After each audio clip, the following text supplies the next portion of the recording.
Alors, bonjour disciples, bienvenue à notre chaîne. Nous continuons notre dynamique aujourd'hui à la découverte de la parole. Et nous sommes rendus dans Genèse au chapitre 31. Genèse au chapitre 31.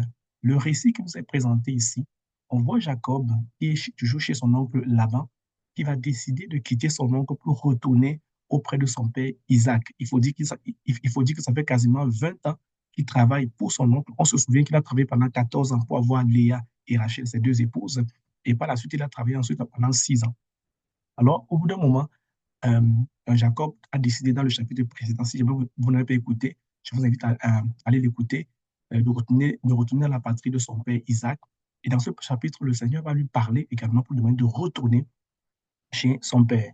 Il a convenu avec Laban que tous les troupeaux qui vont être rayés vont lui appartenir. C'est un peu comme sa paye pour quitter son oncle. Et le Seigneur va lui bénir, fera en sorte que tous les brebis qui, quand quand les animaux mettront bas, seront rayés.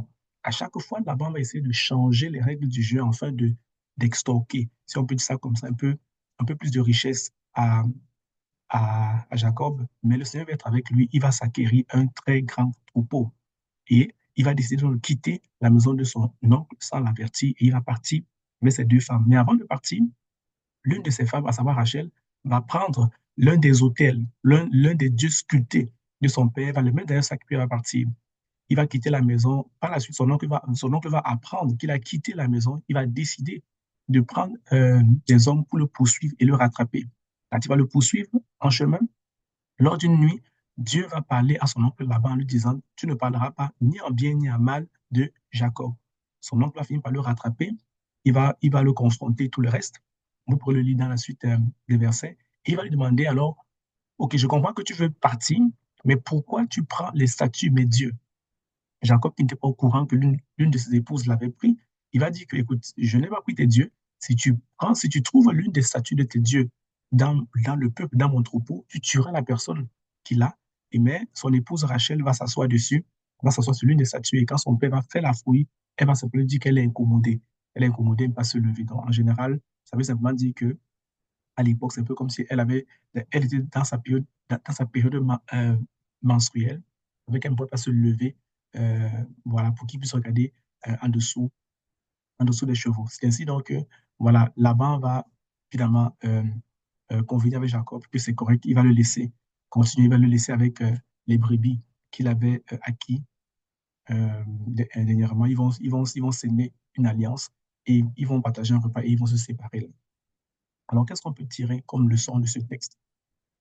Ce sur quoi je vous amène ces deux éléments. Jacob a travaillé chez Laban pendant quasiment 20 ans. Dans le texte, lorsque vous le lisez, vous verrez qu'il est clairement dit dans le verset 7 que le père Laban a eu à changer le salaire de Jacob 10 fois. Ça veut dire que Laban essayait d'extorquer Jacob depuis plusieurs années. Et par 10 fois, il a changé son salaire. Le but du changement de salaire était de le faire avoir le minimum possible de revenus. Mais à chaque fois, Dieu bénissait Jacob et malgré les magouilles de son oncle, il réussissait quand même à se mettre une bonne partie du troupeau qui devait lui appartenir. Ce texte nous montre que lorsqu'on est en alliance avec le Seigneur, lorsqu'on marche avec Dieu, même les magouilles qu'on peut faire contre nous ne vont pas prospérer. Ça veut dire que la plus grande difficulté n'est pas de se battre contre nos assaillants, non. Le vrai combat, c'est de s'assurer qu'on marche véritablement dans une véritable alliance avec le Seigneur, qu'on comprend le thème de notre alliance et qu'on est capable de réclamer la main divine, la provision divine dans notre réalité. Jacob était sous le joug de Laban, mais Dieu ne l'a jamais abandonné. L'autre deuxième leçon qu'on peut tirer par rapport à ça est celle-ci. Il a travaillé pendant 20 ans chez son oncle Laban. Mais un jour, Dieu lui a dit, maintenant c'est le temps de partir, de retourner chez ton père. Vous qui m'écoutez peut-être, dans votre vie, il y a des situations qui durent depuis plusieurs années, plusieurs mois, plusieurs semaines.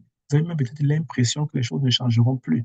Mais je vous le dis, Dieu s'est souvenu de Jacob, il se souviendra également de vous. Il est Dieu, il ne fait exception de personne.